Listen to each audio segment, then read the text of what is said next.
Ian used, still has a lot available in terms of direct damage spells. Fireball and Poison, both still available for sure.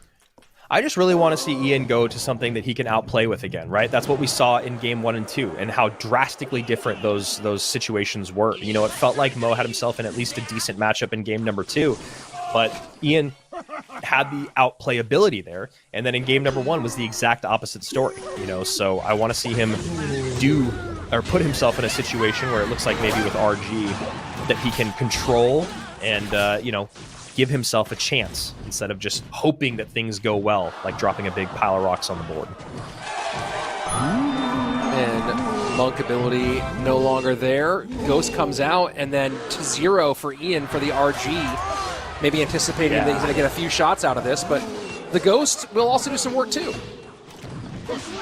Yeah, I mean, that's a really nice play by Ian. You know, he recognizes the two biggest problems that he has to deal with in the Evo Mega Knight and the Ewiz are not in cycle for Mo. So you can see he gets a ton of damage. Little look into the camera there. Now a pile up at the river here, just trying to steal some more from Mohamed Light. And I really, really like that play. You can see Mo's deck is pretty heavy, so he's going to have to really throw his cycle out of whack if he wants to defend against those 2 Elixir Goblins. And that's just a great situation again by Ian, where he's creating pressure and giving himself outplayability. Drill going to go ahead and get plenty of damage, but a big margin to make up for the 2-time. And the fireball's there for the... Yeah, you look at Mo. He's like, what the heck, man? Did you see what I made? Are you stream sniping me? How do you have every answer right now?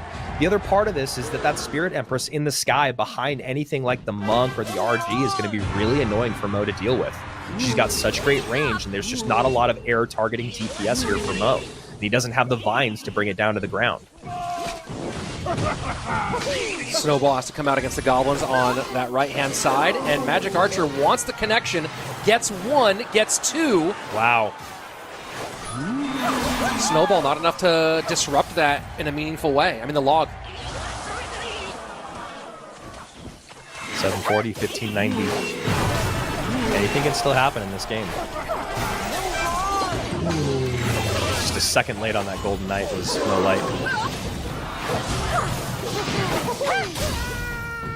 Magic Archer kind of sitting there in the middle as a target, just a defensive NATO to reset. And doesn't get the Monk reflection there.